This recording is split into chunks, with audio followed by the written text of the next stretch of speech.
So let's get started. First of all, where can we find the short keys? Well, that's all up here in the menu, edit, and then go to keyboard shortcuts. And from there, we can see all of the available short keys. We can also search for something specific, such as the track select. And now we can set a custom shortcut for that as well here, or we can just peek and see what the shortcut for that tool is. And starting off, I want to take a look at the ripple, trim, next edits to playhat, and previous edits to playhat. These two are probably the ones you're going to use the most. So we got the W and we got the Q. Let's see what they do. It's going to be a simple cut, and let's take clip 9 here as an example. To create a cut, we can use the razor blade tool right here or press the C key. Click to add a cut. Then I'm going to delete this part right here. Press delete, and then I'm going to delete the gap in between like so. So let me just undo my actions with Ctrl Z and place my playheads to where I want my cut to happen, and then press the Q key. There we go. That part has been cut off and we've closed the gap. We can also do that on the end of the clip, like standing right here and say this part has to go, then press the W.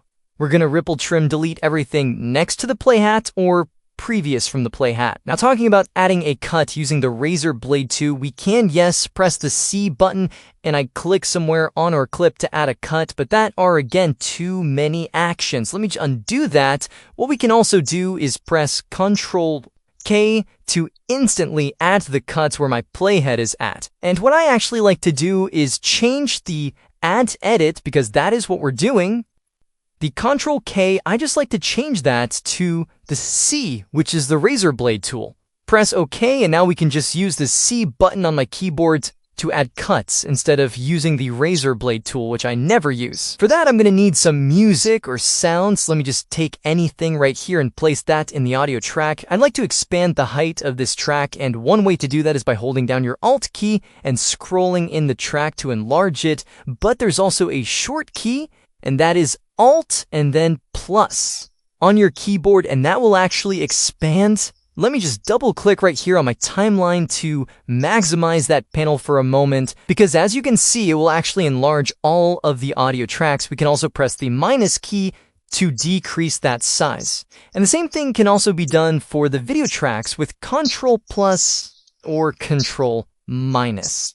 Very useful. Next up is audio gain, something that we also use a lot. But instead of right-clicking on your audio clip and going over to audio gain, what we're going to do is just select the clip and press the G key on our keyboard. It's that simple to bring up that panel.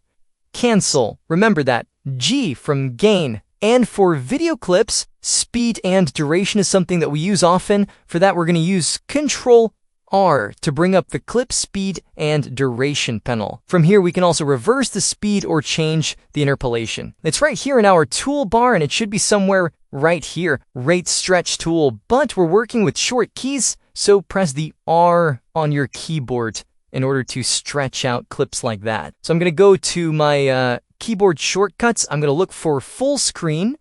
It's right there. You see that little line right there? Yeah, that's something that I can do. So I'm just going to change that to Control F. And by doing that, I actually get a warning and say, hey, Control F is already mapped. It is mapped to defined commands. And that's something that I never use. Maybe for your workflow or for very large projects, you might use find, but I don't use it. I'm going to press OK, because whenever I have to search for something, I just use the search bar right here to locate something within my project. Hit Ctrl F, and there you go, full screen video. How nice is that? Definitely when you're working on a laptop or on a single screen, it's definitely nice to sometimes just swap back between full screen view and back to your normal interface.